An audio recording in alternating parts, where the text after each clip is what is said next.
On the 545th day of the war in Ukraine, the fighting was concentrated in these areas. In Zaporizhzhia front, the Ukrainian army destroyed the command post of the Russian army in the city of Tokmak by using their HIMARS systems.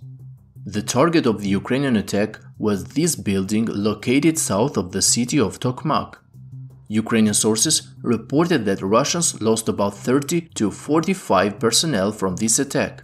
From the images published by the Ukrainian forces, we can see that the building was severely damaged by the precision strikes and a large portion of it collapsed. Meanwhile, battles are ongoing south of Robotyne. Ukrainian sources, based on geolocated videos, confirmed that the Ukrainian forces have consolidated their control over Robotyne and are now in control of more than 70% of the settlement. But Russian forces reportedly remain present in the southern outskirts of the village.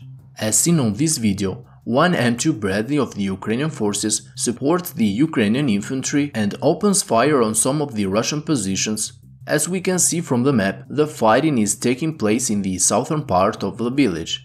According to Ukrainian sources, Russians still control a few buildings here, but most of the troops have withdrawn to the forest area marked on the map. Here, there is another trench line which the Russian forces are likely to use in order to prolong their resistance on the outskirts of the village. Ukrainian forces are making efforts to expand the contact line west of Robotyne. As I have reported in the previous videos, Ukrainians will also attempt to clear the trenches west of Robotyne in the direction of Kopani to secure their flank. The advancement of the Ukrainian forces in this direction was confirmed today, as many sources reported that the Ukrainian troops managed to clear a part of the Russian trenches west of Robotyne. Today, the first losses of 2 Stryker armored fighting vehicles of the 82nd Air Assault Brigade were confirmed, despite the daily reports from Russian sources about the destruction of many Strykers. Only 2 cases have been confirmed so far.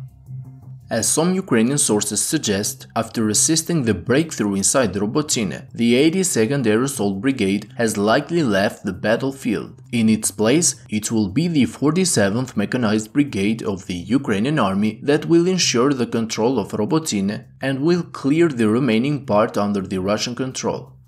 On Vremivka front, Ukrainian forces continue to advance slowly in several directions. In the vicinity of Robotyne, during the last few days, Ukrainian forces have consolidated their control in the areas southeast of the town and are preparing for other attacks.